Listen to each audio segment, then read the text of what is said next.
ਸ੍ਰੀ ਵਾਹਿਗੁਰੂ ਸਾਹਿਬ ਜੀ।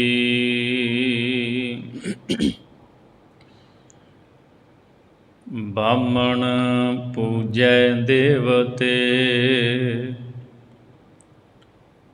ਧੰਨਾ ਗਊ ਚਰਾਵਣ ਆਵੈ।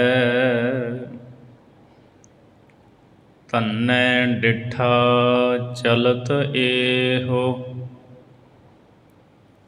ਪੁੱਛੈ ਬਾਮਣ ਆਖ ਸੁਣਾਵੈ। ਠਾਕੁਰ ਦੀ ਸੇਵਾ ਕਰੈ, ਜੋ ਇੱਛੈ ਸੋਈ ਫਲ ਪਾਵੈ। ਧੰਨਾ ਕਰਦਾ ਜੋਦੜੀ, ਮੈਂ ਭੇ ਦੇਹ ਇੱਕ ਜੇ ਤੁਧ ਭਾਵੈ। ਪੱਥਰ ਇੱਕ ਲਪੇਟ ਕਰ, ਦੇ ਧੰਨੈ ਨੂੰ ਗੈਲ ਛੁਡਾਵੈ। ਠਾਕੁਰ ਨੂੰ ਨਾਵਾਲ ਕੈ, ਸ਼ਾਹੇ ਰੋਟੀ ਲੈ ਭੋਗ ਚੜਾਵੈ। ਹੱਥ ਜੋੜ ਮਿੰਨਤ ਕਰੈ, ਪੈਰੀ ਪੈ ਪੈ ਬਹੁਤ ਮਨਾਵੈ। ਹਉ ਭੀ ਮੋਹ ਨਾ ਜੁਠਾਲ ਸਾਂ, ਤੂੰ ਰੂਠਾ ਮੈਂ ਕਿਹੋ ਨਾ ਸੁਖਾਵੈ। ਗੋਸਾਈਂ ਪਰਤਖ ਹੋਏ, ਰੋਟੀ ਖਾਹੇ ਸ਼ਾਹੇ ਮੋਹਿ ਲਾਵੈ। ਭੋਲਾ ਭਾਉ ਗੋਬਿੰਦ ਮਿਲਾਵੈ, ਭੋਲਾ ਭਾਉ ਗੋਬਿੰਦ ਮਿਲਾਵੈ। ਵਾਹਿਗੁਰੂ ਜੀ ਕਾ ਖਾਲਸਾ, ਵਾਹਿਗੁਰੂ ਜੀ ਕੀ ਫਤਿਹ। ਪਰਮ ਸਤਿਕਾਰਯੋਗ ਚਵਰ ਛਤਰ ਤਖਤ ਦੇ ਮਾਲਕ, ਦਸਾਂ ਪਾਤਸ਼ਾਹੀਆਂ ਦੀ ਜੋਤ, ਧੰਨ ਸ੍ਰੀ ਗੁਰੂ ਗ੍ਰੰਥ ਸਾਹਿਬ ਮਹਾਰਾਜ ਜੀ ਦੀ ਪਵਿੱਤਰ ਹਜ਼ੂਰੀ ਅੰਦਰ ਹਾਜ਼ਰੀਆਂ ਭਰ ਰਹੀ ਗੁਰੂ ਰੂਪ ਸਾਧ ਸੰਗਤ ਜੀ, ਭਾਈ ਗੁਰਦਾਸ ਸਾਹਿਬ ਜੀ ਦੀਆਂ ਵਾਰਾਂ ਦੀ ਚੱਲ ਰਹੀ ਲੜੀਵਾਰ ਵਿਚਾਰ ਵਿੱਚੋਂ 10ਵੀਂ ਵਾਰ ਦੀ 13ਵੀਂ ਪੌੜੀ ਦਾ ਪਾਠ ਆਪ ਜੀ ਨੇ ਸਰਵਣ ਕੀਤਾ ਹੈ। ਇਸ 13ਵੀਂ ਪੌੜੀ ਦੇ ਵਿੱਚ ਭਾਈ ਗੁਰਦਾਸ ਸਾਹਿਬ ਜੀ ਨੇ ਭਗਤ ਧੰਨਾ ਜੀ ਦਾ ਜ਼ਿਕਰ ਕੀਤਾ ਹੈ, ਜੋ ਜਾਤ ਕਰਕੇ ਜੱਟ ਸਨ, ਖੇਤੀਬਾੜੀ ਕਰਦੇ ਸੀ, ਮਨ ਵਿੱਚ ਕੋਈ ਵਲ ਛਲ ਨਹੀਂ ਸੀ, ਕੋਈ ਚਲਾਕੀ ਨਹੀਂ ਸੀ, ਬਿਲਕੁਲ ਨਿਰਵੈਰ,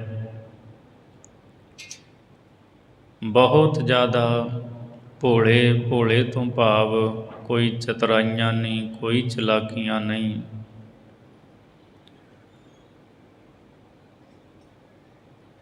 ਪਰਮਾਤਮਾ ਨੂੰ ਪ੍ਰਾਪਤ ਕੀਤਾ, ਵਾਹਿਗੁਰੂ ਜੀ ਦੀ ਬੰਦਗੀ ਕੀਤੀ। ਇਹੀ ਕਾਰਨ ਭਗਤ ਧੰਨਾ ਜੀ ਦੀ ਅੰਮ੍ਰਿਤ ਬਾਣੀ ਨੂੰ ਧੰਨ ਗੁਰੂ ਅਰਜਨ ਦੇਵ ਸੱਚੇ ਪਾਤਸ਼ਾਹ ਜੀ ਨੇ ਗੁਰੂ ਗ੍ਰੰਥ ਸਾਹਿਬ ਦੇ ਵਿੱਚ ਦਰਜ ਕੀਤਾ ਹੈ।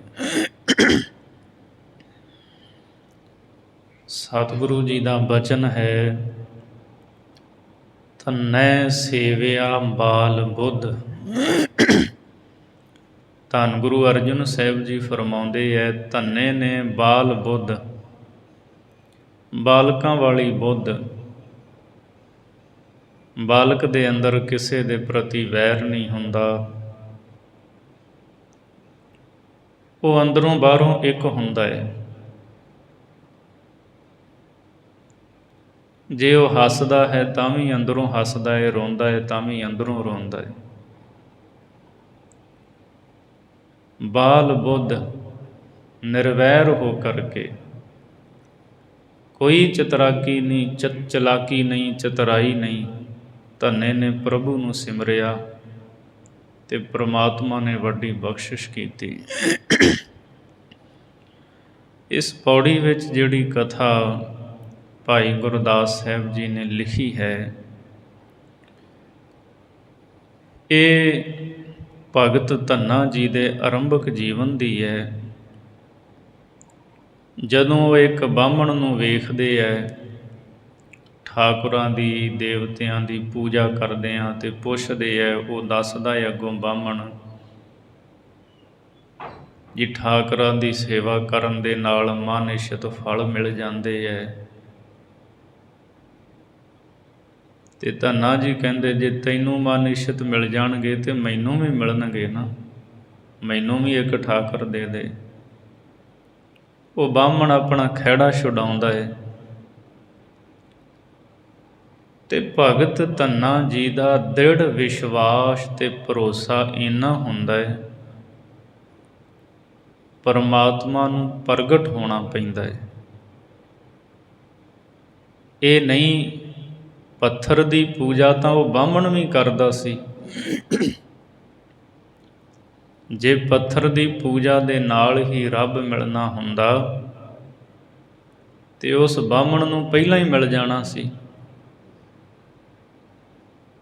ਪਰ ਧੰਨੇ ਨੂੰ ਮਿਲਿਆ। ਬਾਹਰ ਦੀ ਕਿਰਿਆ ਜ਼ਰੂਰ ਉਹਦੀ ਵੇਖਣ ਵਾਸਤੇ ਸਾਨੂੰ ਇਉਂ ਲੱਗਦੀ ਹੈ ਕਿ ਪੱਥਰ ਦੀ ਪੂਜਾ ਕੀਤੀ, ਪਰ ਨਹੀਂ, ਉਹਦਾ ਉਹ ਵਿਸ਼ਵਾਸ, ਭਰੋਸਾ ਜਿਹੜਾ ਰੱਬ 'ਤੇ ਸੀ, ਉਹਦੇ ਕਰਕੇ ਪਰਮਾਤਮਾ ਨੂੰ ਪ੍ਰਗਟ ਹੋਣਾ ਪਿਆ। ਤੇ ਪਰਮਾਤਮਾ ਨੇ ਪ੍ਰਗਟ ਹੋ ਕੇ ਕਿਹਾ, ਤੂੰ ਬੰਦਗੀ ਕਰ, ਭਗਤੀ ਕਰ। ਤੇ ਭਗਤ ਧੰਨਾ ਜੀ ਨੇ ਰੱਜ ਕੇ ਬੰਦਗੀ ਭਗਤੀ ਕੀਤੀ ਤੇ ਸਾਈਂ ਦੇ ਦਰ 'ਤੇ ਪ੍ਰਵਾਨ ਹੋਏ, ਪਰਮਾਤਮਾ ਦੇ ਨਾਲ ਇੱਕ-ਮਿਕ ਹੋ ਗਏ। ਸੋ ਆਓ, ਭਾਈ ਗੁਰਦਾਸ ਸਾਹਿਬ ਜੀ ਦੀ 10ਵੀਂ ਵਾਰ ਦੀ ਇਹ 13ਵੀਂ ਪੌੜੀ ਹੈ। ਵਾਹਿਗੁਰੂ ਜੀ, ਬਾਹਮਣ ਪੂਜੈ ਦੇਵਤੇ, ਧੰਨਾ ਗਊ ਚਰਾਵਣ ਆਵੈ। ਭਾਈ ਗੁਰਦਾਸ ਸਾਹਿਬ ਜੀ ਕਹਿੰਦੇ, ਇੱਕ ਬਾਹਮਣ ਦੇਵਤਿਆਂ ਦੀ, ਠਾਕੁਰਾਂ ਦੀ, ਬਹੁਤ ਸਾਰੇ ਠਾਕੁਰਾਂ ਦੀ ਪੂਜਾ ਕਰਿਆ ਕਰਦਾ ਸੀ। ਧੰਨਾ ਗਊ ਚਰਾਵਣ ਆਵੈ, ਤੇ ਧੰਨਾ ਆਪਣੀਆਂ ਗਾਵਾਂ ਖੋਲ੍ਹ ਕੇ ਖੂਹ 'ਤੇ ਗਾਵਾਂ ਚਰਾਉਣ ਆਇਆ ਕਰਦਾ ਸੀ।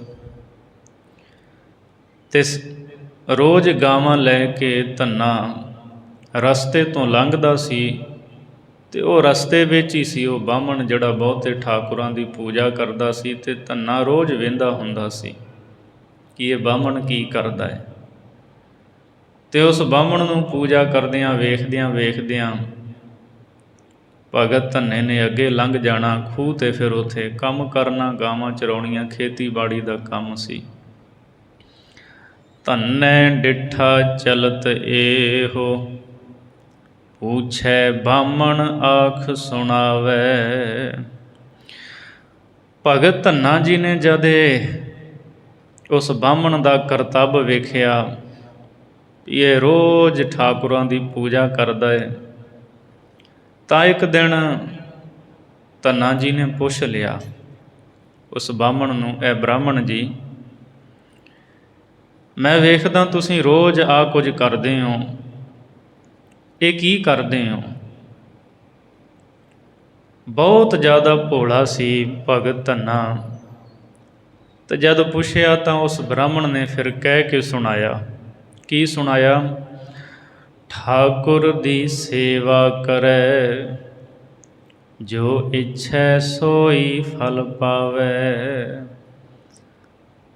ਉਹ ਬਾਹਮਣ ਕਹਿਣ ਲੱਗਾ, ਐ ਧੰਨਾ ਜੀ, ਮੈਂ ਠਾਕੁਰ ਦੀ ਸੇਵਾ ਕਰਦਾ ਹਾਂ, ਇਹਦੀ ਪੂਜਾ ਕਰਦਾ ਹਾਂ। ਭਗਤ ਧੰਨਾ ਜੀ ਕਹਿਣ ਲੱਗੇ, ਪੂਜਾ ਕਰਨ ਦੇ ਨਾਲ ਕੀ ਹੋਵੇਗਾ? ਬਾਹਮਣ ਕਹਿੰਦਾ, ਜੋ ਇੱਛਾ ਸੋਈ ਫਲ ਪਾਵੇ। ਇਹਦੇ ਤੋਂ ਜੋ ਇੱਛਾ ਕਰੀਏ ਉਹੀ ਫਲ ਪ੍ਰਾਪਤ ਕਰ ਲਈਦਾ ਹੈ। ਜਿਹੜਾ ਵੀ ਇਹਦੀ ਠਾਕੁਰ ਦੀ ਸੇਵਾ ਕਰਦਾ, ਪੂਜਾ ਕਰਦਾ ਹੈ, ਤੇ ਫਿਰ ਉਹ ਮਨ ਵਿੱਚ ਜੋ ਇੱਛਾ ਕਰੇ ਉਹਨੂੰ ਫਲ ਮਿਲ ਜਾਂਦਾ ਹੈ। ਧੰਨਾ ਕਹਿੰਦਾ, ਸੱਚੀ? ਬਾਹਮਣ ਕਹਿੰਦਾ, ਹਾਂ। ਕਹਿੰਦਾ, ਠੀਕ ਹੈ। ਧੰਨਾ ਕਰਦਾ ਜੋਦੜੀ, ਮੈਂ ਪੇ ਦੇਹ ਇੱਕ ਜੇ ਤੁਧ ਭਾਵੈ। ਬਾਹਮਣ ਦੀਆਂ ਗੱਲਾਂ ਸੁਣ ਕੇ ਧੰਨਾ ਜੀ ਨੇ ਨਿਮਰਤਾ ਦੇ ਸਹਿਤ ਬੇਨਤੀ ਕੀਤੀ ਕਿ ਐ ਬ੍ਰਾਹਮਣ ਜੀ, ਮੈਂ ਵੀ ਦੇਹ ਇੱਕ, ਵੀ ਏਕਾ ਠਾਕੁਰ ਮੈਨੂੰ ਵੀ ਦੇ ਦੇਵੋ। ਜੇ ਤੁਹਾਨੂੰ ਚੰਗਾ ਲੱਗੇ ਮੈਂ ਵੀ ਇਹਦੀ ਪੂਜਾ ਕਰਾਂਗਾ, ਅਤੇ ਜੇ ਤੁਸੀਂ ਮਨ ਇੱਛਤ ਫਲ ਪਾ ਲੈਂਦੇ ਹੋ ਤਾਂ ਮੈਨੂੰ ਵੀ ਜ਼ਰੂਰ ਮਨ ਇੱਛਤ ਫਲ ਪ੍ਰਾਪਤ ਹੋ ਜਾਵੇਗਾ। ਇੱਕ ਠਾਕੁਰ ਇਹ ਮੈਨੂੰ ਵੀ ਦੇ ਦੇਵੋ। ਪੱਥਰ ਇੱਕ ਲਪੇਟ ਕਰ, ਦੇ ਧੰਨੇ ਨੂੰ ਗੈਲ ਛੁਡਾਵੇ। ਉਹ ਬਾਹਮਣ ਕਹਿਣ ਲੱਗਾ, ਇਹ ਪੂਜਾ ਕਰਨ ਦਾ ਕੰਮ ਸਾਡਾ ਬਾਹਮਣਾਂ ਦਾ ਏ। ਤੂੰ ਖੇਤੀਬਾੜੀ ਕਰ, ਹਲ ਵਾਹਿਆ ਕਰ, ਪੱਠੇ ਪਾਇਆ ਕਰ, ਤੂੰ ਰਹਿਣ ਦੇ, ਤੈਥੋਂ ਸੇਵਾ ਨਹੀਂ ਹੋਣੀ, ਪੂਜਾ ਨਹੀਂ ਹੋਣੀ। ਤੇ ਧੰਨਾ ਜੀ ਕਹਿੰਦੇ, ਤੂੰ ਮੈਨੂੰ ਦੱਸ ਦੇ ਕਿਵੇਂ ਕਿਵੇਂ ਕਰਨੀ ਹੈ, ਹੌਲੀ ਹੌਲੀ ਮੈਨੂੰ ਸਾਰੀ ਜਾਚ ਆ ਜਾਏਗੀ। ਮੈਂ ਵੀ ਠਾਕੁਰ ਦੀ ਪੂਜਾ ਕਰ ਲਿਆ ਕਰਾਂਗਾ, ਮਨ ਇੱਛਤ ਫਲ ਪਾ ਲਵਾਂਗਾ। ਬਾਹਮਣ ਨੇ ਵੇਖਿਆ ਵੀ ਇਹਨੇ ਖਹਿੜਾ ਨਹੀਂ ਛੱਡਣਾ ਮੇਰਾ, ਤਾਂ ਉਹਨੇ ਕੀ ਕੀਤਾ, ਪੱਥਰ ਇੱਕ ਲਪੇਟ ਕਰ। ਉੱਥੇ ਹੀ ਇੱਕ ਪੱਥਰ ਪਿਆ ਸੀ ਸਾਲਗ੍ਰਾਮ, ਉਹ ਪੱਥਰ ਲਪੇਟ ਕੇ ਕੱਪੜੇ ਦੇ ਵਿੱਚ ਦੇ ਧੰਨੇ ਨੂੰ ਗੈਲ ਛੁਡਾਵੇ, ਤੇ ਧੰਨੇ ਨੂੰ ਦੇ ਕੇ ਆਪਣਾ ਖਹਿੜਾ ਛੁਡਾਇਆ। ਕਹਿੰਦਾ, ਆ ਲੈ, ਆਈ ਠਾਕੁਰ ਤੇ ਲੈ ਜਾ, ਤੇ ਬਾਬਾ ਮੇਰਾ ਖਹਿੜਾ ਛੱਡ ਤੇ ਮੈਨੂੰ ਪੂਜਾ ਕਰਨ ਦੇ, ਤੂੰ ਆਪਣੇ ਖੂਹ 'ਤੇ ਜਾ ਅੱਗੇ। ਧੰਨੇ ਨੇ ਉਹ ਪੱਥਰ ਲਿਆ, ਕੱਪੜੇ 'ਚ ਲਪੇਟਿਆ ਹੋਇਆ ਸੀ, ਤੇ ਲੈ ਕੇ ਤੁਰ ਗਿਆ, ਖੂਹ 'ਤੇ ਚੱਲਿਆ ਗਿਆ। ਠਾਕੁਰ ਨੂੰ ਨਾਵਾਲ ਕੈ, ਸ਼ਾਹੇ ਰੋਟੀ ਲੈ ਭੋਗ ਚੜਾਵੇ।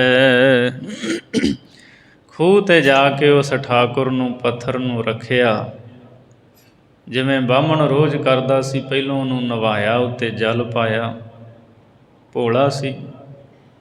ਠਾਕੁਰ ਨੂੰ ਨਾਵਾਲ ਕੇ, ਉਸ ਠਾਕੁਰ ਨੂੰ ਇਸ਼ਨਾਨ ਕਰਵਾ ਕੇ, ਸ਼ਾਹੇ ਰੋਟੀ ਲੈ ਭੋਗ ਚੜਾਵੇ, ਤੇ ਫਿਰ ਲੱਸੀ ਅਤੇ ਰੋਟੀ ਦਾ ਭੋਗ ਲਵਾਉਣ ਲਈ ਅੱਗੇ ਰੱਖੀ। ਲੱਸੀ ਰੱਖੀ, ਰੋਟੀਆਂ ਰੱਖੀਆਂ ਅੱਗੇ, ਵੀ ਠਾਕੁਰ ਜੀ ਹੁਣ ਭੋਗ ਲਾਓ ਤੁਸੀਂ। ਹੱਥ ਜੋੜ ਮਿੰਨਤ ਕਰੈ, ਪੈਰੀ ਪੈ ਪੈ ਬਹੁਤ ਮਨਾਵੇ। ਹੁਣ ਠਾਕੁਰ ਉੱਥੇ ਕਿੱਥੇ ਆਵੇ, ਉਹ ਤਾਂ ਪੱਥਰ ਸੀ, ਉਹਦੇ ਸਾਹਮਣੇ ਬੈਠਾ ਹੈ, ਲੱਸੀ ਰੱਖੀ ਹੈ, ਰੋਟੀ ਰੱਖੀ ਹੈ। ਠਾਕੁਰ ਜੀ ਪ੍ਰਗਟ ਹੋਵੋ, ਲੱਸੀ ਪੀਵੋ, ਰੋਟੀਆਂ ਖਾਵੋ। ਹੱਥ ਜੋੜਦਾ ਏ, ਮਿੰਨਤਾਂ ਕਰਦਾ ਏ, ਡੰਡੌਤਾਂ ਕਰਦਾ ਏ, ਨਮਸਕਾਰ ਕਰਦਾ ਏ। ਪਰ ਧੰਨਾ ਜੀ ਨੂੰ ਇਉਂ ਲੱਗਾ ਵੀ ਲੱਗਦਾ ਵੀ ਠਾਕੁਰ ਜੀ ਮੇਰੇ ਨਾਲ ਗੁੱਸੇ ਹੈ, ਰੁੱਸੇ ਹੋਏ ਨੇ। ਤਾਂ ਇਹ ਜਾਣ ਕੇ ਧੰਨਾ ਜੀ ਨੇ ਵੀ ਪ੍ਰਣ ਕਰ ਲਿਆ ਵੀ ਜੇ ਤੁਸੀਂ ਭੋਗ ਨਹੀਂ ਲਾਵੋਗੇ ਤੇ ਮੈਂ ਵੀ ਇੱਥੇ ਫਿਰ ਭੁੱਖਾ ਹੀ ਬੈਠਾ ਹਾਂ। ਵਾਰ-ਵਾਰ ਕਹਿੰਦੇ ਨੇ, ਠਾਕੁਰ ਜੀ ਭੋਗ ਲਾਵੋ, ਬਾਹਮਣ ਦੀ ਖੀਰ ਖਾਣੀ ਗਿੱਝੇ ਹੋ। ਤਾਂ ਸਾਡੀ ਵੀ ਲੱਸੀ ਪ੍ਰਵਾਨ ਕਰ ਲਓ, ਇਹ ਰੋਟੀਆਂ ਖਾ ਲਵੋ, ਭਾਵੇਂ ਸੁੱਕੀਆਂ ਹੀ ਨੇ। ਉੱਦਾਂ ਦੇ ਪਦਾਰਥ ਬਾਹਮਣ ਵਰਗੇ ਤਾਂ ਮਿਲਣੇ ਨਹੀਂ ਇੱਥੇ, ਤਾਂ ਜੋ ਕੁਝ ਮੈਂ ਛਕਦਾ ਉਹੀ ਤੇਰੇ ਅੱਗੇ ਰੱਖਿਆ ਹੈ ਅਤੇ ਤੈਨੂੰ ਛਕਣਾ ਪੈਣਾ ਹੈ। ਹਉ ਭੀ ਮੋਹ ਨਾ ਜੁਠਾ ਲਸਾਂ, ਤੂੰ ਰੂਠਾ ਮੈਂ ਕਿਹੋ ਨਾ ਸੁਖਾਵੈ। ਭਗਤ ਧੰਨਾ ਜੀ ਬੈਠ ਗਏ, ਇਹ ਠਾਕੁਰ ਜੀ ਜੇ ਤੁਸੀਂ ਨਹੀਂ ਛਕੋਗੇ ਹਉ ਭੀ ਮੋਹ ਨਾ ਜੁਠਾ ਲਸਾਂ, ਵੀ ਮੈਂ ਵੀ ਮੂੰਹ ਜੂਠਾ ਨਹੀਂ ਕਰਨਾ, ਮੈਂ ਵੀ ਇੱਥੇ ਬੈਠਾ ਹਾਂ। ਜਿੰਨਾ ਚਿਰ ਤੁਸੀਂ ਭੋਗ ਨਹੀਂ ਲਾਵੋਗੇ ਓਨਾ ਚਿਰ ਮੈਂ ਮੁੱਖ ਵਿੱਚ ਬੁਰਕੀ ਨਹੀਂ ਪਾਉਣੀ, ਮੈਂ ਮੂੰਹ ਜੂਠਾ ਨਹੀਂ ਕਰਨਾ। ਤੂੰ ਰੁੱਠਾ, ਅਤੇ ਜੇ ਤੂੰ ਰੁੱਸਿਆ ਮੇਰੇ ਨਾਲ ਅਤੇ ਫਿਰ ਮੈਨੂੰ ਵੀ ਕੁਝ ਚੰਗਾ ਨਹੀਂ ਲੱਗਦਾ। ਭਗਤ ਜੀ ਨੇ ਕਈ ਦਿਨ ਅੰਨ ਪਾਣੀ ਨਾ ਛਕਿਆ ਅਤੇ ਠਾਕੁਰ ਜੀ ਦੇ ਅੱਗੇ ਬੈਠੇ ਰਹੇ, ਪ੍ਰਣ ਕਰਕੇ ਬੈਠੇ ਰਹੇ। ਵਿਸ਼ਵਾਸ ਸੀ, ਇੱਕ ਅਟੱਲ ਭਰੋਸਾ ਸੀ ਵੀ ਪ੍ਰਗਟ ਹੋਵੇਗਾ, ਜੇ ਉਹ ਭੋਗ ਲਾਵੇਗਾ, ਉਹ ਛਕੇਗਾ ਅਤੇ ਫਿਰ ਹੀ ਮੈਂ ਛਕਣਾ ਹੈ, ਨਹੀਂ ਤਾਂ ਮੈਂ ਮੁੱਖ ਵਿੱਚ ਕੁਝ ਵੀ ਨਹੀਂ ਪਾਉਣਾ। ਗੋਸਾਈ ਪ੍ਰਤੱਖ ਹੋਏ, ਰੋਟੀ ਖਾਹੇ ਸ਼ਾਹੇ ਮੋਹ ਲਾਵੈ। ਭਗਤ ਧੰਨੇ ਦੇ ਅਟੱਲ ਭਰੋਸੇ ਨੂੰ ਵੇਖ ਕੇ ਭਾਈ ਗੁਰਦਾਸ ਸਾਹਿਬ ਜੀ ਕਹਿੰਦੇ ਗੋਸਾਈ ਨੂੰ, ਮਾਲਕ ਪਰਮੇਸ਼ਰ ਨੂੰ ਉੱਥੇ ਪ੍ਰਤੱਖ ਹੋਣਾ ਪਿਆ। ਪਰਮਾਤਮਾ ਪ੍ਰਗਟ ਹੋਇਆ। ਵਸਦਾ ਤਾਂ ਉਹ ਕਣ ਕਣ ਦੇ ਵਿੱਚ ਹੈ, ਜ਼ਰਰੇ ਜ਼ਰਰੇ ਦੇ ਵਿੱਚ ਹੈ, ਉੱਥੋਂ ਉਹ ਪ੍ਰਗਟ ਹੋ ਗਿਆ ਪਰਮਾਤਮਾ। ਗੋਸਾਈ ਪ੍ਰਤੱਖ ਹੋਏ, ਰੋਟੀ ਖਾਹੇ ਸ਼ਾਹੇ ਮੋਹ ਲਾਵੇ। ਅਤੇ ਧੰਨੇ ਨੂੰ ਕਹਿਣ ਲੱਗੇ ਤੇਰੇ ਭਰੋਸੇ ਕਰਕੇ ਮੈਂ ਪ੍ਰਗਟ ਹੋਇਆ ਹਾਂ, ਨਹੀਂ ਤਾਂ ਬਹੁਤ ਚਿਰ ਤੋਂ ਬਾਹਮਣ ਲੋਕ ਪੱਥਰ ਦੀ ਪੂਜਾ ਕਰ ਰਹੇ ਹੈ, ਪਰ ਤੇਰੇ ਅੰਦਰ ਜਿਹੜਾ ਭਰੋਸਾ ਹੈ ਨਾ, ਉਸ ਭਰੋਸੇ ਕਰਕੇ ਮੈਨੂੰ ਪ੍ਰਗਟ ਹੋਣਾ ਪਿਆ ਹੈ। ਲਿਆ ਤੇਰੀਆਂ ਰੋਟੀਆਂ ਵੀ ਖਾਂਦਾ ਹਾਂ ਅਤੇ ਤੇਰੀ ਲੱਸੀ ਵੀ ਪੀਂਦਾ ਹਾਂ। ਰੋਟੀ ਖਾਹੇ ਸ਼ਾਹੇ ਮੋਹ ਲਾਵੇ। ਭਾਈ ਗੁਰਦਾਸ ਸਾਹਿਬ ਜੀ ਕਹਿੰਦੇ ਪ੍ਰਿਥਵੀ ਦੇ ਮਾਲਕ ਗੁਸਾਈ ਨੇ ਪ੍ਰਤੱਖ ਹੋ ਕੇ ਰੋਟੀ ਖਾਧੀ ਅਤੇ ਲੱਸੀ ਵੀ ਪੀਤੀ। ਭੋਲਾ ਭਾਓ ਗੋਬਿੰਦ ਮਿਲਾਵੇ। ਇਹ ਭੋਲੇ ਭਾਅ ਦੀਆਂ ਬਰਕਤਾਂ ਹਨ, ਖੂਬੀਆਂ ਹਨ। ਕੋਈ ਮਨ ਵਿੱਚ ਛਲ ਨਹੀਂ ਸੀ, ਕਪਟ ਨਹੀਂ ਸੀ। ਨਿਸ਼ਕਪਟ ਹੋ ਕੇ ਭਾਵੇਂ ਅੱਗੇ ਠਾਕੁਰ ਪਿਆ ਹੈ, ਆਰਾਧਨਾ ਪਰਮੇਸ਼ਰ ਦੀ ਕਰਦਾ ਹੈ। ਪਰਮੇਸ਼ਰ ਜੀ ਪ੍ਰਗਟ ਹੋਵੋ, ਭੋਗ ਲਾਵੋ। ਅਤੇ ਧੰਨਾ ਜੀ ਨੂੰ ਪ੍ਰਭੂ ਪਰਮਾਤਮਾ ਨੇ ਪ੍ਰਤੱਖ ਦਰਸ਼ਨ ਦਿੱਤੇ ਔਰ ਪ੍ਰਤੱਖ ਹੋ ਕੇ ਭਗਤ ਧੰਨੇ ਨੂੰ ਕਿਹਾ ਧੰਨਾ ਜੀ ਬੰਦਗੀ ਕਰੋ, ਇਹ ਤੁਹਾਡੇ ਜੀਵਨ ਦਾ ਸਭ ਤੋਂ ਪਹਿਲਾ ਪੜਾਅ ਹੈ ਕਿ ਅੱਜ ਅਸੀਂ ਪ੍ਰਗਟ ਹੋ ਗਏ ਹਾਂ। ਹੁਣ ਤੁਹਾਨੂੰ ਬੰਦਗੀ ਕਰਨੀ ਪੈਣੀ ਹੈ। ਬੰਦਗੀ ਕਰਕੇ ਪ੍ਰਗਟ ਕਰੋ, ਤੁਹਾਡੇ ਅੰਗ ਸੰਗ ਰਹਾਂਗੇ। ਜਿਵੇਂ ਹੋਰ ਭਗਤਾਂ ਨੇ ਬੰਦਗੀ ਕਰਕੇ ਮੈਨੂੰ ਪ੍ਰਾਪਤ ਕੀਤਾ ਹੈ, ਇਸੇ ਤਰ੍ਹਾਂ ਤੁਸੀਂ ਵੀ ਬੰਦਗੀ ਕਰੋ, ਨਾਮ ਜਪੋ। ਸਤਿਗੁਰੂ ਗੁਰੂ ਅਰਜਨ ਦੇਵ ਮਹਾਰਾਜ ਜੀ ਦਾ ਸ਼ਬਦ ਅਸੀਂ ਗੁਰੂ ਗ੍ਰੰਥ ਸਾਹਿਬ ਵਿੱਚ ਪੜ੍ਹਦੇ ਹਾਂ। ਉਹ ਸ਼ਬਦ ਦੇ ਉੱਪਰ ਹੀ ਮਹੱਲਾ ਪੰਜਵਾ ਸਾਨੂੰ ਇਹ ਦਰਸਾਉਂਦਾ ਹੈ, ਇਹ ਸ਼ਬਦ ਗੁਰੂ ਅਰਜਨ ਦੇਵ ਜੀ ਦਾ ਹੈ। ਔਰ ਜਿੱਥੇ ਭਗਤ ਧੰਨਾ ਜੀ ਦੇ ਸ਼ਬਦ ਦਰਜ ਹਨ ਆਸਾ ਰਾਗ ਦੇ ਵਿੱਚ, ਉਹਨਾਂ ਦੋਵਾਂ ਸ਼ਬਦਾਂ ਦੇ ਵਿੱਚ ਉਹ ਸ਼ਬਦ ਹੈ ਸਤਿਗੁਰੂ ਅਰਜਨ ਦੇਵ ਮਹਾਰਾਜ ਜੀ ਦਾ। ਉਸ ਸ਼ਬਦ ਨੂੰ ਜਦੋਂ ਪੜ੍ਹਦੇ ਹਾਂ ਅਤੇ ਭਾਈ ਗੁਰਦਾਸ ਦੀ ਇਸ ਪੌੜੀ ਨੂੰ ਪੜ੍ਹਦੇ ਹਾਂ, ਬਾਹਰੀ ਤੌਰ 'ਤੇ ਸਾਨੂੰ ਇਉਂ ਲੱਗਦਾ ਹੈ ਵੀ ਜਿਵੇਂ ਵਿਰੋਧਾਭਾਸ ਹੈ। ਉਹ ਸ਼ਬਦ ਹੈ ਹਜ਼ੂਰ ਦਾ, ਗੋਬਿੰਦ ਗੋਬਿੰਦ ਗੋਬਿੰਦ ਸੰਗ ਨਾਮ ਦਿਓ ਮਨ ਲੀਣਾ, ਆਡ ਦਾਮ ਕੋ ਸ਼ੀਪਰੋ ਹੋਇਓ ਲਾਖੀਣਾ। ਪਰਮਾਤਮਾ ਦੇ ਨਾਲ ਉਹਦੀ ਬੰਦਗੀ ਕਰਦਿਆਂ ਭਗਤ ਨਾਮਦੇਵ ਜੀ ਲੀਨ ਹੋ ਗਏ। ਆਡ ਦਾਮ ਕੋ ਸ਼ੀਪਰੋ ਹੋਇਓ ਲਾਖੀਣਾ, ਜਿਹਨੂੰ ਲੋਕੀ ਕਹਿੰਦੇ ਸੀ ਆਡ ਦਾਮ ਕੋ, ਵੀ ਅੱਧੀ ਕੌਡੀ ਦਾ ਸ਼ੀਂਬਾ ਹੈ, ਹੋਇਓ ਲਾਖੀਣਾ, ਉਹ ਲੱਖਾਂ ਦਾ ਹੋ ਗਿਆ। ਪ੍ਰਭੂ ਦੀ ਬੰਦਗੀ ਕੀਤੀ ਤੇ ਪ੍ਰਭੂ ਦਾ ਰੂਪ ਹੋ ਗਏ। ਬੁਨਨਾ ਤਨਨਾ ਤਿਆਗ ਕੈ ਪ੍ਰੀਤ ਚਰਨ ਕਬੀਰਾ, ਨੀਚ ਕੁਲਾ ਜੋ ਲਾਹਰਾ ਭਇਓ ਗੁਨੀ ਗਹੀਰਾ। ਦੂਜੇ ਪਦ ਵਿੱਚ ਭਗਤ ਕਬੀਰ ਦਾ ਜ਼ਿਕਰ ਹੈ। ਜਿਹਨੂੰ ਲੋਕ ਨੀਚ ਜੁਲਾਇਆ ਕਹਿੰਦੇ ਸੀ, ਉਹਨੇ ਬੰਦਗੀ ਕੀਤੀ, ਭਇਓ ਗੁਨੀ ਗਹੀਰਾ, ਉਹ ਗੁਣਾਂ ਦਾ ਸਮੁੰਦਰ ਬਣ ਗਿਆ, ਗੁਣਾਂ ਦੇ ਨਾਲ ਪ੍ਰਫੁੱਲਤ ਹੋ ਗਿਆ, ਰੱਬ ਦਾ ਰੂਪ ਹੋ ਗਿਆ। ਅਬ ਤਉ ਜਾਏ ਚੜ੍ਹੇ ਸਿੰਘਾਸਨ, ਮਿਲੇ ਹੈ ਸਾਰੰਗ ਪਾਨੀ, ਰਾਮ ਕਬੀਰਾ ਏਕ ਭਏ ਹੈ, ਕੋਈ ਨਾ ਸਕੈ ਪਛਾਨੀ। ਰਾਮ ਤੇ ਕਬੀਰ ਇੱਕ ਹੋ ਗਏ। ਰਵਦਾਸ ਟੋਵੰਤਾ ਢੋਰ ਨੀਤ, ਤਿਨ ਤਿਆਗੀ ਮਾਇਆ, ਪ੍ਰਗਟ ਹੋਆ ਸਾਧ ਸੰਗ ਹਰ ਦਰਸ਼ਨ ਪਾਇਆ। ਭਗਤ ਰਵਦਾਸ ਜੀ ਮਰੇ ਪਸ਼ੂਆਂ ਨੂੰ ਢੋਂਦੇ ਐ, ਚੰਮ ਦਾ ਕੰਮ ਕਰਦੇ ਐ, ਮਾਇਆ ਦਾ ਮੋਹ ਜਿਨ੍ਹਾਂ ਨੇ ਛੱਡਿਆ ਹੈ, ਸਾਧ ਸੰਗਤ ਕਰਦਿਆਂ ਹੋਇਆਂ ਪ੍ਰਗਟ ਹੋ ਗਏ, ਤਿਨ ਦਰਸ਼ਨ ਪਾਇਆ, ਉਹਨਾਂ ਨੇ ਪ੍ਰਭੂ ਦਾ ਦਰਸ਼ਨ ਪਾ ਲਿਆ। ਸੈਨ ਨਾਈ ਬੁੱਤ ਕਾਰੀਆ, ਉਹ ਘਰ ਘਰ ਸੁਨਿਆ, ਹਿਰਦੈ ਵਸਿਆ ਪਾਰ ਬ੍ਰਹਮ, ਭਗਤਾਂ ਮੈਂ ਗਨਿਆ।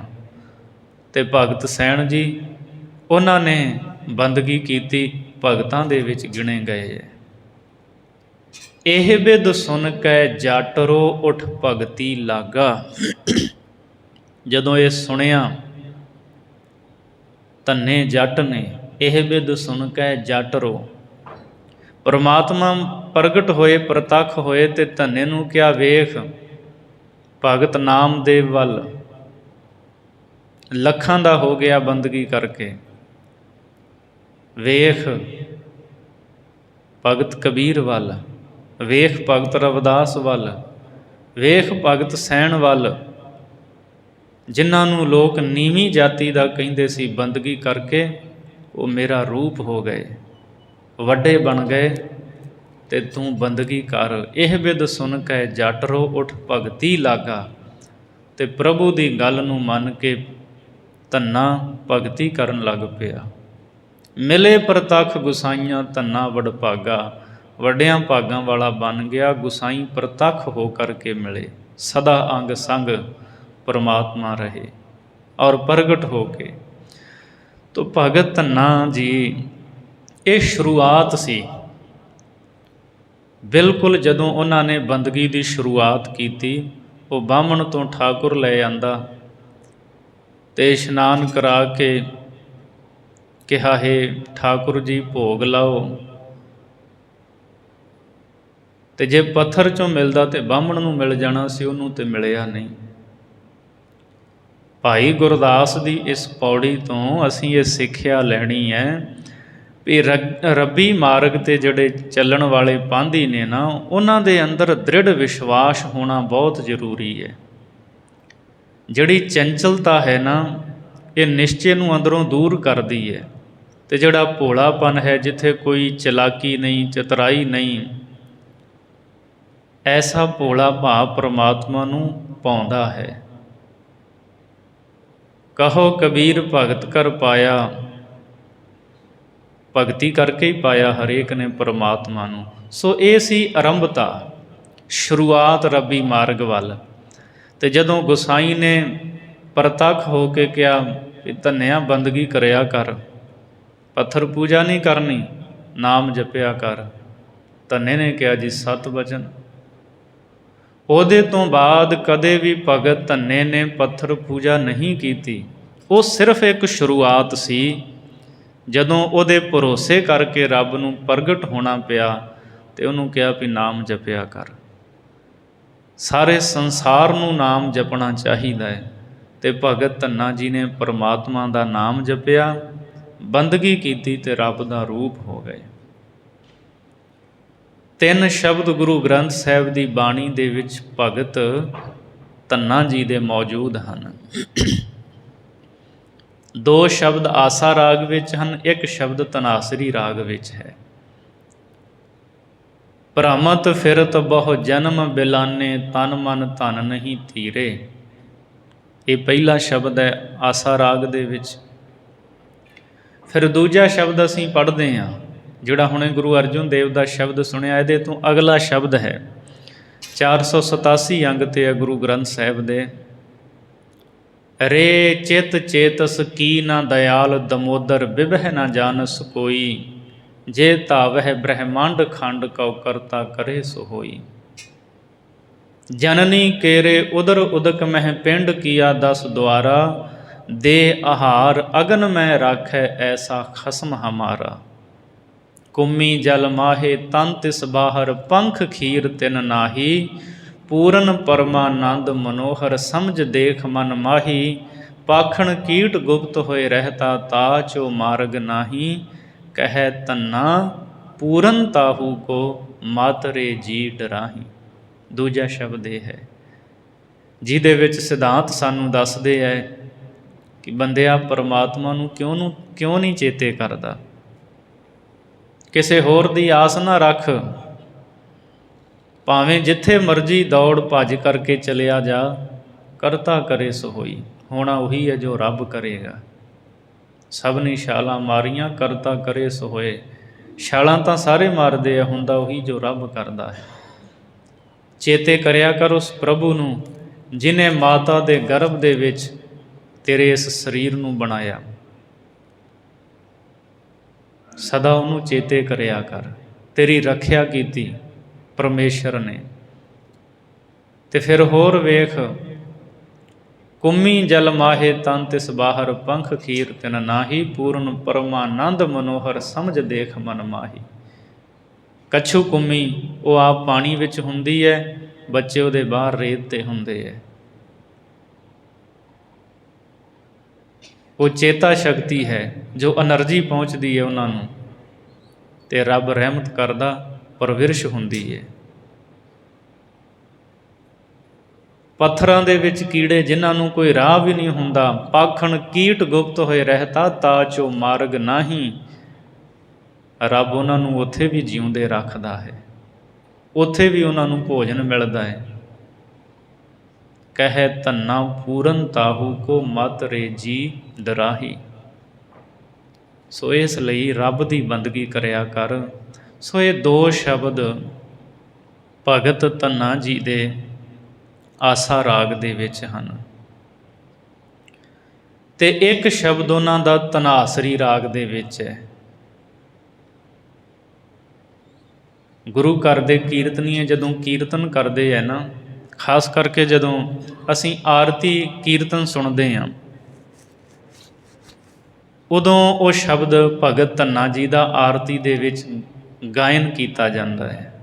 ਧੰਨਾ ਗੋਪਾਲ ਤੇਰਾ ਆਰਤਾ, ਜੋ ਜਨ ਤੁਮਰੀ ਭਗਤ ਕਰਨ ਤੇ ਤਿਨ ਕੇ ਕਾਜ ਸਵਾਰਤਾ। ਦਾਲ ਸੀਧਾ ਮੰਗੋ ਘੀਓ, ਹਮਰਾ ਖੁਸ਼ੀ ਕਰੈ ਨਿਤ ਜੀਓ। ਪਨੀਆਂ ਛਾਦਨ ਨੀਕਾ, ਅਨਾਜ ਮੰਗੋ ਸਤ ਸੀਕਾ। ਗਊ ਭੈਂਸ ਮੰਗੋ ਲਾਵੇਰੀ, ਇੱਕ ਤਾਜਨ ਤੁਰੀ ਚੰਗੇਰੀ। ਘਰ ਕੀ ਗੀਹਨ ਚੰਗੀ, ਜਨ ਧੰਨਾ ਲੇਵੈ ਮੰਗੀ। ਅਰਥ ਬਹੁਤ ਵਾਰ ਆਪ ਜੀ ਨੇ ਇਸ ਸ਼ਬਦ ਦੇ ਸੁਣੇ ਨੇ। ਸਾਰੀਆਂ ਦਾਤਾਂ ਮੰਗੀਆਂ ਵੀ ਇਹ ਪ੍ਰਮਾਤਮਾ ਮੇਰੀਆਂ ਲੋੜਾਂ ਨੇ, ਮੈਨੂੰ ਸਭ ਕੁਝ, ਲੂਣ ਮਿਰਚ ਮਸਾਲਾ ਵੀ ਚਾਹੀਦਾ, ਘੋੜੀ ਵੀ ਚਾਹੀਦੀ, ਸਭ ਕੁਝ ਚਾਹੀਦਾ। ਤੋ ਕਿੰਨਾ ਪਿਆਰ ਸੀ ਭਗਤ ਦਾ ਆਪਣੇ ਪ੍ਰਭੂ ਦੇ ਨਾਲ। ਸੋ ਇਹ ਜਿਹੜੀ ਪੌੜੀ ਹੈ ਇਹ ਉਹਨਾਂ ਦੇ ਆਰੰਭਕ ਜੀਵਨ ਦੀ ਹੈ।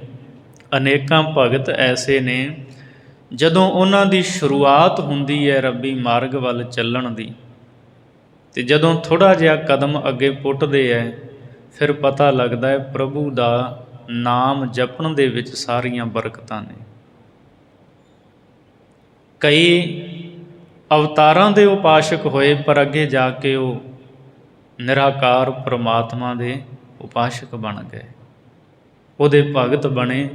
ਸੋ ਸ਼ੁਰੂਆਤ ਸੀ ਇਹ ਜਦੋਂ ਬਾਹਮਣ ਅਤੇ ਭਗਤ ਧੰਨੇ ਦੀ ਇਹ ਗੱਲਬਾਤ ਹੋਈ ਤੇ ਪ੍ਰਭੂ ਦੇ ਬਚਨ ਮੰਨ ਕੇ ਆਪ ਬੰਦਗੀ ਕਰਨ ਵਿੱਚ ਐਸੇ ਜੁੜੇ, ਅਖੀਰ ਪ੍ਰਭੂ ਦਾ ਰੂਪ ਹੋ ਗਏ। ਤੇ ਭਾਈ ਗੁਰਦਾਸ ਸਾਹਿਬ ਜੀ ਕਹਿੰਦੇ, ਤੁਹਾਡਾ ਦ੍ਰਿੜ ਵਿਸ਼ਵਾਸ ਨਿਸ਼ਚਾ ਭਗਤ ਧੰਨੇ ਵਰਗਾ ਹੋਵੇ ਤਾਂ ਪ੍ਰਮਾਤਮਾ ਫਿਰ ਵੱਡੀਆਂ ਰਹਿਮਤਾਂ ਕਰਦਾ ਹੈ। ਤੇ ਭੋਲਾ ਭਾ ਜਿਹੜਾ ਹੈ ਨਾ, ਇਹੀ ਪ੍ਰਮਾਤਮਾ ਨੂੰ ਪਾਉਂਦਾ ਚੰਗਾ ਲੱਗਦਾ ਹੈ। ਉਹਨੂੰ ਸਿਆਣਪਾਂ, ਚਤਰਾਈਆਂ, ਚਲਾਕੀਆਂ ਇਹ ਬਿਲਕੁਲ ਚੰਗੀਆਂ ਨਹੀਂ ਲੱਗਦੀਆਂ। ਹੁਣ ਇਸ ਤੋਂ ਅਗਲੀ ਜਿਹੜੀ 10ਵੀਂ ਇਸ ਵਾਰ ਦੀ 14ਵੀਂ ਪੌੜੀ ਹੈ, ਇਹਦੇ ਵਿੱਚ ਭਗਤ ਬੇਣੀ ਜੀ ਦਾ ਭਾਈ ਗੁਰਦਾਸ ਸਾਹਿਬ ਜੀ ਜ਼ਿਕਰ ਕਰ ਰਹੇ ਹੈ। ਗੁਰਮੁਖ ਬੇਣੀ ਭਗਤ ਕਰ, ਜਾਏ ਇਕਾਂਤ ਬਹਿ ਲਿਵ ਲਾਵੈ। ਭਗਤ ਬੇਣੀ ਇਹਨਾਂ ਦੀ ਵੀ ਬਾਣੀ ਗੁਰੂ ਗ੍ਰੰਥ ਸਾਹਿਬ ਵਿੱਚ ਦਰਜ ਹੈ।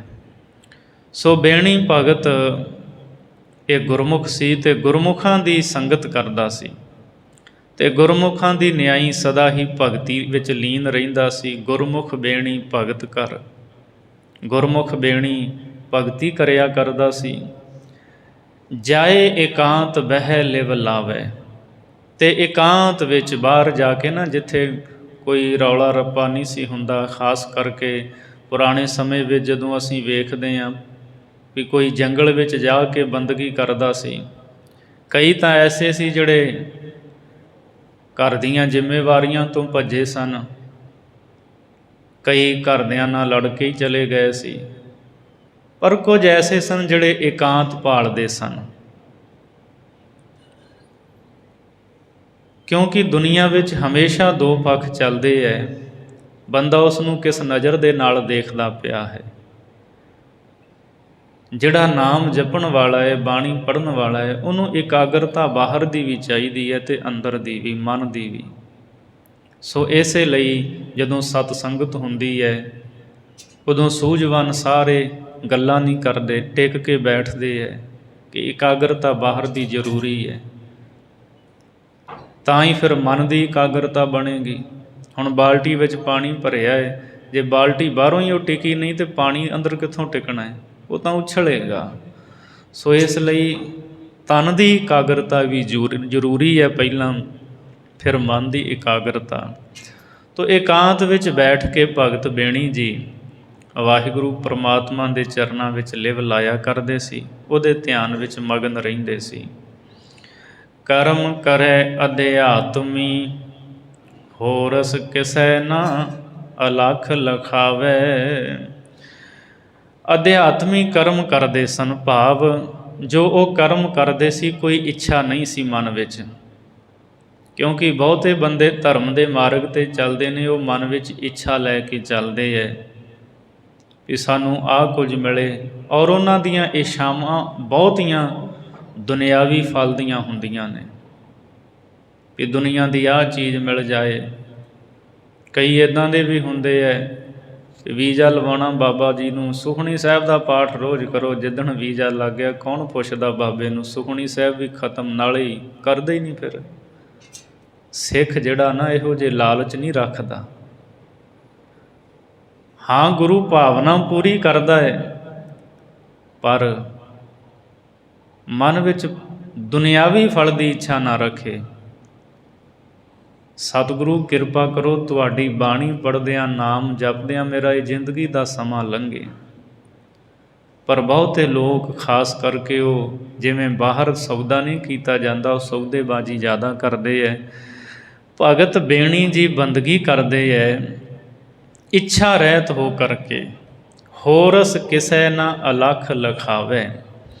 ਅਤੇ ਇਹ ਅਲਖ ਜੋ ਉੱਚੀ ਭੇਦ ਵਾਲੀ ਅਵਸਥਾ ਹੈ, ਇਸ ਨੂੰ ਕਿਸੇ ਤਾਈਂ ਜਣਾਉਂਦੇ ਨਹੀਂ, ਕਿਸੇ ਨੂੰ ਦੱਸਦੇ ਨਹੀਂ। ਘਰ ਆਇਆ ਜਾ ਪੁੱਛੀਐ, ਰਾਜ ਦੁਆਰ ਗਿਆ ਆ ਲਾਵੈ।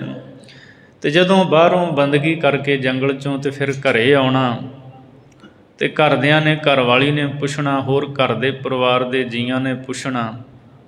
ਸ਼ਾਮ ਵੇਲੇ ਘਰੇ ਆਉਂਦਾ ਸੀ ਭਗਤ ਬੇਣੀ, ਅਤੇ ਪੁੱਛਣ 'ਤੇ ਦੱਸਣਾ ਕਿ ਮੈਂ ਰਾਜੇ ਦੇ ਦਰਬਾਰ ਵਿੱਚ ਗਿਆ ਸੀ, ਤੇ ਉੱਥੇ ਮੈਂ ਕਥਾ ਕਰਦਾ ਤੇ ਰਾਜੇ ਨੇ ਅਜੇ ਮੈਨੂੰ ਦਖਣਾ ਦਿੱਤੀ ਨਹੀਂ ਤੇ ਮੰਗਣੀ ਮੈਂ ਵੀ ਨਹੀਂ। ਇੰਨੇ ਵੱਡੇ ਮਹਾਰਾਜੇ ਤੋਂ ਮੰਗਦਿਆਂ ਜਰਾ ਸੰਗ ਵੀ ਆਉਂਦੀ ਹੈ, ਪਰ ਉਹ ਆਪ ਹੀ ਦੇਵੇਗਾ, ਇਹ ਮੇਰਾ ਨਿਸ਼ਚਾ ਹੈ। ਘਰੇ ਇਸ ਤਰ੍ਹਾਂ ਕਹਿਣਾ ਵੀ ਰਾਜੇ ਦੇ ਦਰਬਾਰ 'ਚ ਗਿਆ ਸੀ ਉੱਥੇ। ਘਰ ਸਭ ਵੱਥੂ ਮੰਗੀ ਅੰਨ, ਵਲ ਛਲ ਕਰਕੇ ਝੱਤ ਲੰਘਾਵੇ। ਤੇ ਘਰ ਵਾਲੇ ਖਾਣ ਪੀਣ ਤੇ ਪਹਿਨਣ ਦੀਆਂ ਸਾਰੀਆਂ ਚੀਜ਼ਾਂ ਮੰਗਦੇ ਐ ਤੇ ਭਗਤ ਬੇਣੀ ਜੀ ਕਹਿੰਦੇ ਕੋਈ ਨਾ, ਥੋੜ੍ਹੇ ਦਿਨ ਰੁਕੋ, ਉਹ ਆਪੇ ਹੀ ਰਾਜਾ ਦੇਵੇਗਾ। ਤੇ ਇਸ ਤਰ੍ਹਾਂ ਨਾ ਟਾਲ ਮਟੋਲਾ ਕਰਕੇ ਸਮਾਂ ਲੰਘਾਈ ਜਾਂਦੇ ਐ। ਤੇ ਘਰ ਵਾਲਿਆਂ ਨੂੰ ਵਸਤੂਆਂ ਚਾਹੀਦੀਆਂ ਹੁੰਦੀਆਂ, ਉਹ ਕਹਿੰਦੇ ਦਿਨੇ ਚਲਿਆ ਜਾਂਦਾ ਹੈ, ਸ਼ਾਮ ਨੂੰ ਆਉਂਦਾ ਹੈ, ਕੁਝ ਲੈ ਕੇ ਸਾਡੇ ਵਾਸਤੇ ਆਉਂਦਾ ਨਹੀਂ।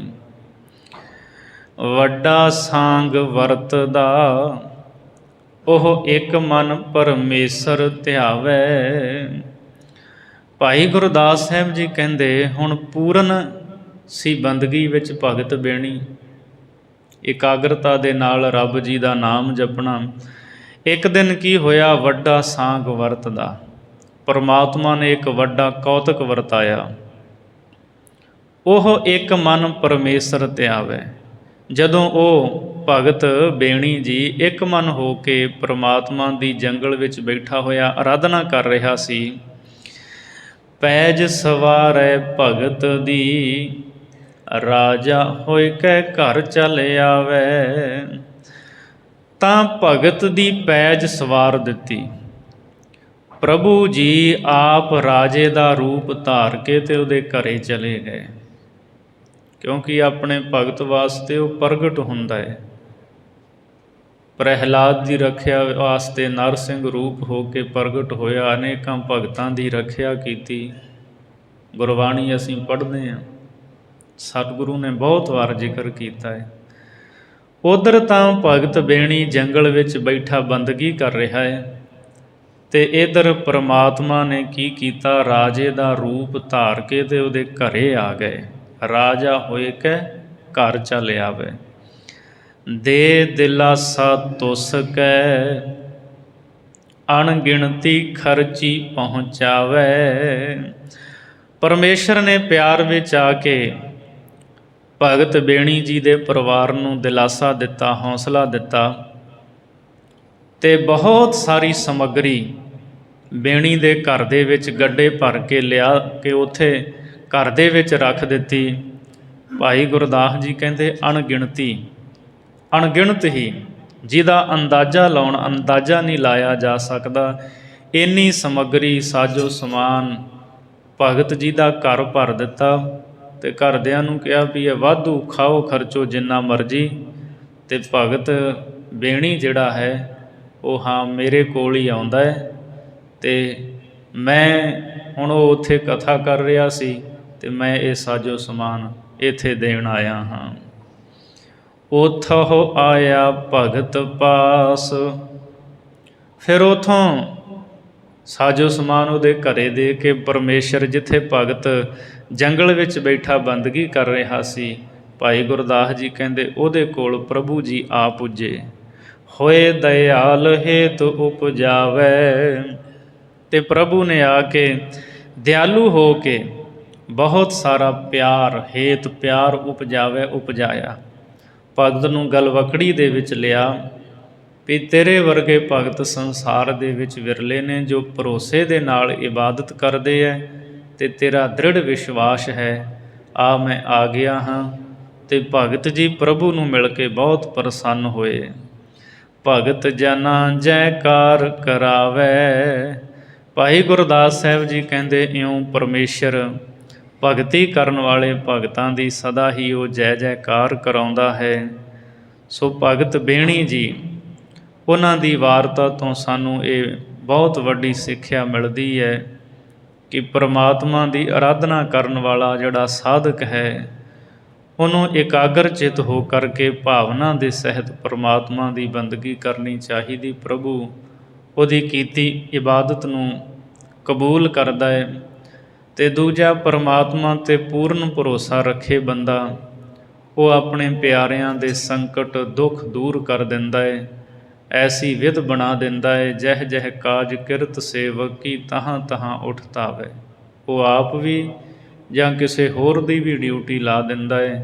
ਕਿਸੇ ਨਾ ਕਿਸੇ ਪਾਸੋਂ ਉਹ ਉਸ ਨੂੰ ਐਸੀ ਸੋਝੀ ਬਖਸ਼ਦਾ ਏ ਬੰਦਗੀ ਦੇ ਨਾਲ।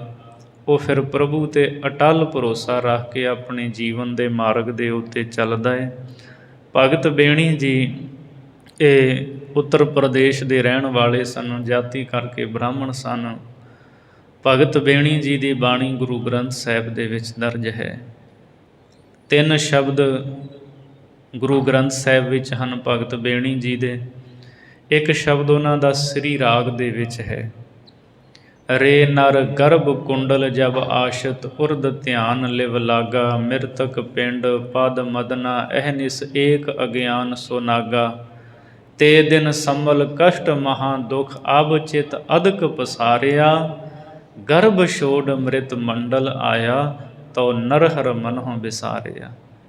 ਇਸ ਸ਼ਬਦ ਵਿੱਚ ਸਿੱਖਿਆ ਦਿੱਤੀ ਵੀ ਤੂੰ ਚੇਤੇ ਕਰ ਕਿਵੇਂ ਮਾਂ ਦੇ ਗਰਭ ਵਿੱਚ ਰੱਬ ਨੇ ਤੇਰੀ ਰੱਖਿਆ ਕੀਤੀ ਅਤੇ ਤੂੰ ਹੁਣ ਇੱਥੇ ਦੁਨੀਆ 'ਚ ਆ ਕੇ ਰੱਬ ਨੂੰ ਪਰਮੇਸ਼ਰ ਦੇ ਨਾਮ ਨੂੰ ਭੁਲਾ ਦਿੱਤਾ, ਉਹਨੂੰ ਚੇਤੇ ਕਰਿਆ ਕਰ। ਇੱਕ ਸ਼ਬਦ ਉਹਨਾਂ ਦਾ ਸ੍ਰੀ ਰਾਗ ਵਿੱਚ ਹੈ। ਇੱਕ ਸ਼ਬਦ ਭਗਤ ਬੇਣੀ ਜੀ ਦਾ ਰਾਮਕਲੀ ਰਾਗ ਦੇ ਵਿੱਚ ਹੈ। ਈੜਾ ਪਿੰਗਲਾ ਔਰ ਸੁਖ ਮਨਾ ਤੀਨ ਬਸੈ ਇਕ ਠਾਈ। ਇਹ ਸ਼ਬਦ ਉਹਨਾਂ ਦਾ ਰਾਮਕਲੀ ਰਾਗ ਦੇ ਵਿੱਚ ਹੈ। ਪਰਮਾਤਮਾ ਦੇ ਚਰਨਾਂ ਦੇ ਨਾਲ ਜੁੜਨ ਦਾ ਜਿਹਦੇ ਵਿੱਚ ਉਹਨਾਂ ਨੇ ਉਪਦੇਸ਼ ਦਿੱਤਾ ਹੋਇਆ ਹੈ। ਅਤੇ ਇੱਕ ਸ਼ਬਦ ਪ੍ਰਭਾਤੀ ਰਾਗ ਜੋ 30ਵਾਂ ਰਾਗ ਹੈ ਗੁਰੂ ਗ੍ਰੰਥ ਸਾਹਿਬ ਦਾ, ਉਹਦੇ ਵਿੱਚ ਹੈ। ਉੱਥੇ ਕਿਹਾ ਵੀ ਪਖੰਡ ਛੱਡ ਦੇ ਜਿਹੜੇ ਪਖੰਡ ਕਰਦੇ ਸਨ। ਤਨ ਚੰਦਨ ਮਸਤਕ ਪਾਤੀ ਰਿਦ ਅੰਤਰ ਕਰ ਤਲ ਕਾਤੀ ਠੱਗ ਦਿਸ਼ਟ ਬੱਗਾ ਲਿਵ ਲਾਗਾ ਦੇਖ ਬੈਸ ਨੂੰ ਪ੍ਰਾਨ ਮੁਖ ਭਾਗਾ। ਇਹ ਸ਼ਬਦ ਸੋ ਇਹ 3 ਸ਼ਬਦ ਨੇ ਭਗਤ ਬੇਣੀ ਜੀ ਦੇ ਗੁਰੂ ਗ੍ਰੰਥ ਸਾਹਿਬ ਜੀ ਦੇ ਵਿੱਚ। ਔਰ ਅਸੀਂ ਨਿਤ ਨਮਸਕਾਰ ਕਰਦੇ ਹਾਂ ਸਤਿਗੁਰੂ ਗੁਰੂ ਗ੍ਰੰਥ ਸਾਹਿਬ ਜੀ ਨੂੰ। ਇਹਨਾਂ ਭਗਤਾਂ ਦੀ ਗੁਰਮੁਖਾਂ ਦੀ ਸਮੁੱਚੀ ਬਾਣੀ ਨੂੰ ਸਤਿਗੁਰੂ ਮਿਹਰ ਕਰਨ। ਵਿਚਾਰਾਂ ਕਰਦੇ ਹਾਂ ਬੇਅੰਤ ਭੁੱਲਾਂ ਹੋ ਗਈਆਂ ਹੋਣਗੀਆਂ, ਭੁੱਲਾਂ ਦੀ ਖਿਮਾ ਅਗਾਂਹ ਵਾਸਤੇ ਸੁਮਤ ਬਖਸ਼ਣੀ ਜੀ। ਉਥਹੁ ਆਇਆ ਭਗਤ ਪਾਸ ਹੋਏ ਦਇਆਲ ਹੇਤ ਉਪਜਾਵੈ ਭਗਤ ਜਨਾ ਜੈਕਾਰ ਕਰਾਵੈ। ਵਾਹਿਗੁਰੂ ਜੀ ਕਾ ਖਾਲਸਾ, ਵਾਹਿਗੁਰੂ ਜੀ ਕੀ ਫਤਿਹ।